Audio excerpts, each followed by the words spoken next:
Hello friends, welcome to our channel. आज के इस वीडियो में हम लोग जुपिटर नोटबुक के फंक्शनलिटी के बारे में जानने वाले हैं। आई एम प्रीटी श्योर कि ये वीडियो देखने के बाद आपको जुपिटर नोटबुक को कैसे यूज करना है, इस पे आप लोग कैसे कोडिंग कर सकते हैं, वो सब डाउट आपका क्लियर हो जाएगा। वीडियो शुरू करने से पहले सभी को एक बात जरूर कहूंगा कि अगर आपने अभी तक जुपिटर नोटबुक को इंस्टॉल नहीं किया है तो जल्दी से जाके जुपिटर नोटबुक को इंस्टॉल कर लीजिए। इसको कैसे इंस्टॉल करना है, क्या करना है, उसके ऊपर भी मैंने एक वीडियो बनाया था, उसका जो लिंक है वो आपको ऊपर आई बटन पे मिल जाएगा। तो जल्दी से जाइए और जुपिटर नोटबुक को इंस्टॉल कीजिए। और ये जो वीडियो है इसको लास्ट तक जरूर देखिए, आपका जुपिटर नोटबुक के ऊपर जो भी डाउट है वो सब कुछ क्लियर हो जाएगा। तो फिर बिना टाइम वेस्ट किए चलिए वीडियो को शुरू करते हैं। सबसे पहले मैं यहाँ पे मेरा जो जुपिटर नोटबुक है वो ओपन कर लूंगा। जब आप लोग जुपिटर नोटबुक को पूरा इंस्टॉल कर लोगे तो उसका जो इंटरफेस है वो कुछ इस तरह से दिखेगा। और ये जो है ये जुपिटर नोटबुक का होम पेज है। तो सबसे पहले हम लोग होम पेज के बारे में जानेंगे। जब आप लोग जुपिटर नोटबुक के होम पेज में एंटर करोगे तो यहाँ पे आपको पहले ये जो जुपिटर का लोगो है, ब्रांडिंग लोगो, वो यहाँ पे दिखने को मिल जाएगा। उसके बाद आपको यहाँ पे तीन ऑप्शन मिलेंगे, फाइल, रनिंग और क्लस्टर का। तो इनमें से हम लोग फाइल और रनिंग के बारे में जानेंगे। क्लस्टर जो है ये ज्यादातर हमारा काम नहीं आता है तो इसके बारे में हम लोग नहीं जानेंगे। और उसके बाद यहाँ पे ऊपर आपको क्विट और लॉग आउट करके दो ऑप्शन मिल जाएगा। अगर आप लोग क्विट करना चाहते हैं तो यहाँ से इसको क्लिक करके क्विट कर सकते हैं, और लॉग आउट करना चाहते हैं तो फिर यहाँ पे आप लोग क्लिक करके ये जो नोटबुक है इसको लॉग आउट कर सकते हैं। तो आप आते हैं फाइल की तरफ। तो यहाँ पे आपको जो भी रिसेंट फाइल आप लोग यूज करें या फिर जो भी फोल्डर आप लोग के सिस्टम पे है वो आपको यहाँ पे शो हो जाएगा। तो यहाँ पे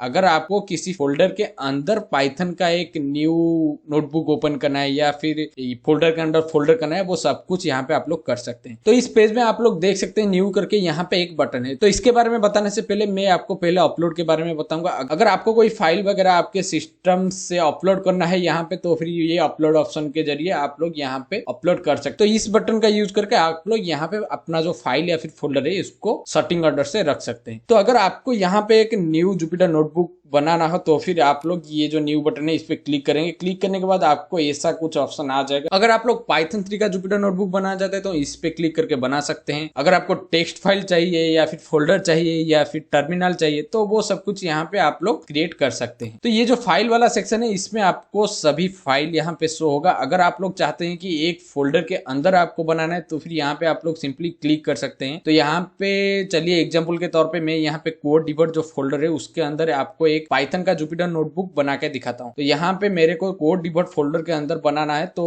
मैं यहाँ पे सबसे पहले कोड डिबग फोल्डर को ओपन कर लूंगा। ओपन करने के बाद आप लोग देख सकते हैं मेरा ये जो कोड डिबग फोल्डर है उसके अंदर पहले से ही पाइथन नाम का एक फोल्डर है और अनटाइटल नाम का एक जुपिटर नोटबुक यहाँ पे पहले से है। तो यहाँ पे मैं एक और जुपिटर नोटबुक बनाऊंगा और जिसको मैं नाम दूंगा पाइथन ट्यूटोरियल का। तो यहाँ पे मैं पहले न्यू पे जाऊंगा। न्यू पे जाने के बाद यहाँ पे मैं पाइथन 3 के ऊपर क्लिक करूंगा। तो क्लिक करने के बाद यहाँ पे आपको एक जुपिटर नोटबुक ओपन हो जाएगा। तो जुपिटर नोटबुक का जो इंटरफेस है वो कुछ इस तरीके से दिखता है और यहाँ पे हमने जो जुपिटर नोटबुक क्रिएट किए हैं उसका जो नाम है यहाँ पे आ जाएगा। तो यहाँ पे आप लोग चाहे तो फिर ये इसका जो नाम है ये चेंज कर सकते हैं। तो यहाँ पे मैं इसका नाम पाइथन ट्यूटोरियल रख लूंगा। तो यहाँ पे मैं इसको लिखूंगा पाइथन ट्यूटोरियल और लिखने के बाद यहाँ पे जो रीनेम बटन है इस पे क्लिक करना है। क्लिक करने के बाद इसका जो नाम है ये यहाँ पे चेंज हो गया। अगर आप लोग होम पेज पे जाके देखोगे तो यहाँ पे हमारा जो पाइथन ट्यूटोरियल का नोटबुक है वो ऑलरेडी क्रिएट हो गया है। तो फोल्डर के अंदर एक न्यू नोटबुक कैसे क्रिएट करते हैं आप लोग को पता चल गया होगा। उसके बाद आते हैं रनिंग ऑप्शन में। तो रनिंग ऑप्शन में आप लोग को यहाँ पे दिखाएगा कि आपका कौन सा नोटबुक और कौन सा टर्मिनल अभी रन हो रहा है। जैसे आप लोग देख सकते हैं मेरा जो अनटाइटल पाइथन है और ये जो पाइथन ट्यूटोरियल का नोटबुक है ये दोनों अभी करंटली रन हो रहे हैं। तो यहाँ पे वो हमको दिखा देगा कि ये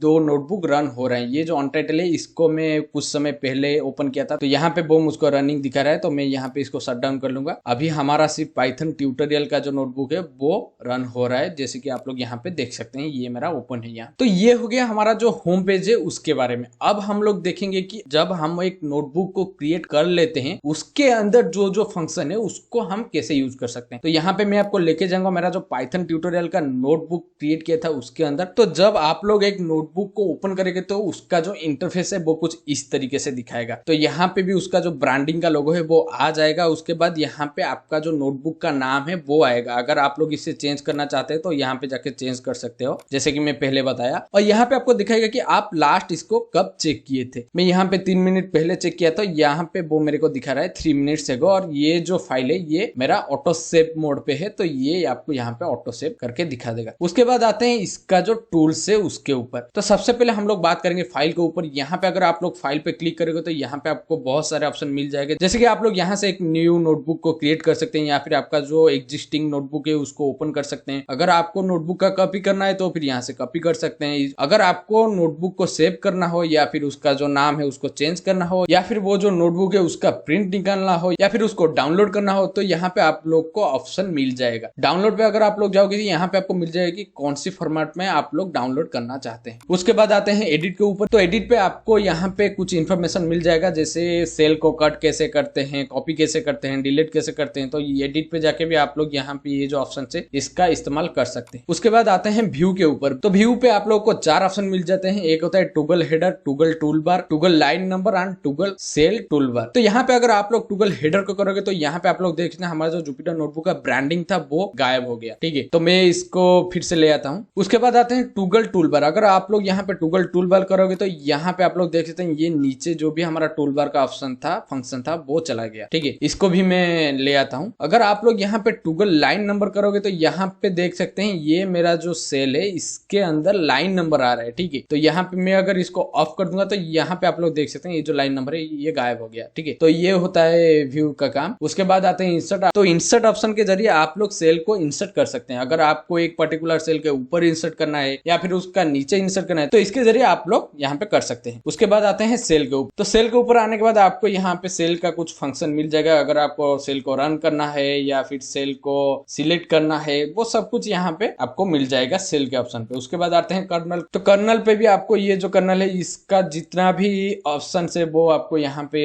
मिल जाएगा। अगर आपको कर्नल को रिकनेक्ट करना है या फिर रिस्टार्ट करना है या फिर उसको शट डाउन करना है वो सब कुछ यहाँ पे आप लोग कर सकते हैं। और उसके बाद ये कुछ हेल्प वगैरह आ जाता है। तो ये था हमारा मेन फंक्शनलिटी। तो ये जो नीचे हमारा टूल बार है ये हमारा ऊपर जितने भी ऑप्शन हमने देखे उसका शॉर्टकट है। अगर आप लोग को ये जो सेल है ये सेव करना है तो फिर आप लोग ये ऑप्शन जाके सेव कर सकते हैं। अगर आपको यहाँ पे एक न्यू सेल इंसर्ट करना है तो यहाँ पे आप लोग इसको क्लिक करके एक न्यू सेल इंसर्ट कर सकते हैं। अगर आपको यहाँ से एक सेल कट करना है तो यहाँ पे वो सेल को सिलेक्ट करके आप लोग ये जो ऑप्शन है इस पे क्लिक करोगे तो वो सेल कट हो जाएगा।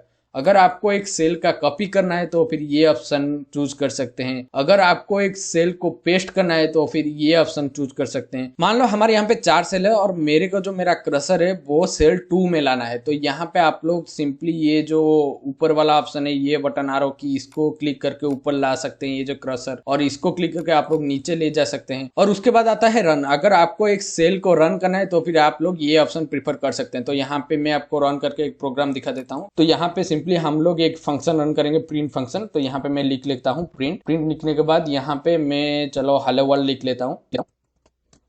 तो हेलो वर्ल्ड लिखने के बाद मेरे को ये जो सेल है ये रन करना है तो यहाँ पे मैं ये जो ऑप्शन है इसको प्रीफर करूंगा और इसको क्लिक करने से हमारा ये जो सेल है ये रन हो जाएगा। तो इसका भी शॉर्टकट मैंने आपको वो जो जुपिटर नोटबुक वाला वीडियो है उसमें बताया था।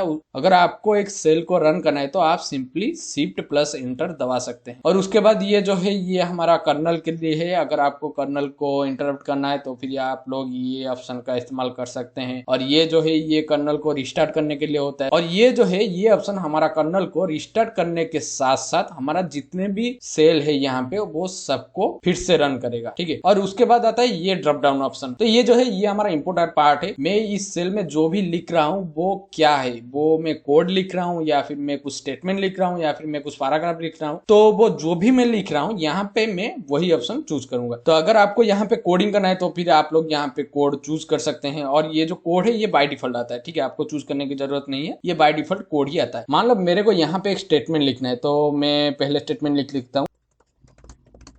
तो यहाँ पे मैंने स्टेटमेंट लिख लिया है कि सब्सक्राइब आवर चैनल। तो ये जो स्टेटमेंट है इसको मैं रन नहीं करूंगा, ये जो है ये मेरा कोड नहीं है। तो इसको मैं यहाँ पे चूज कर सकता हूँ एज ए मार्कडाउन। मार्कडाउन मतलब आप लोग यहाँ पे जो भी लिखोगे वो कोड कंसिडर नहीं होगा और वो जो है उसका जो लाइन नंबर है, कोडिंग का लाइन नंबर, वो यहाँ पे नहीं है। अगर आप लोग इसको रन करेंगे तो ये सिंपली सब्सक्राइब आवर चैनल लिख के आएगा। यहाँ पे मैं इसको रन करूंगा तो आप लोग देख सकते हैं ये सिंपली हमारा जैसे स्टेटमेंट लिखते हैं उसी तरीके से आ गया सब्सक्राइब अवर चैनल। ठीक है, तो अगर यहाँ पे मैं इसको रॉ चूज करता हूँ तो ये सिंपली वही करेगा जैसे मार्कडाउन करता है, लेकिन अगर मैं इसको यहाँ पे रन करूंगा तो आप लोग देख सकते हैं मेरा जो ये स्टेटमेंट है ये सेल के अंदर आ रहा है। ठीक है, लेकिन मार्कडाउन में क्या होता है कि हमारा जो सेल है वो गायब हो जाता है। तो यहाँ पे मैं इसको मार्कडाउन करके अगर रन करूंगा तो आप लोग देख सकते हैं सेल गायब हो गया, लेकिन अगर मैं यहाँ पे इसको रॉ करूंगा तो हमारा जो सेल है वो विजिबल होगा। ठीक है, उसके बाद आते हैं हेडिंग पे। तो अगर आपको ये थोड़ा बड़ा चाहिए हेडिंग के फॉर्मेट में तो आप लोग यहाँ पे हेडिंग को प्रीफर कर सकते हैं। तो यहाँ पे मैं हेडिंग को चूज करूंगा। तो हेडिंग को चूज करने के बाद यहाँ पे आपको ये कुछ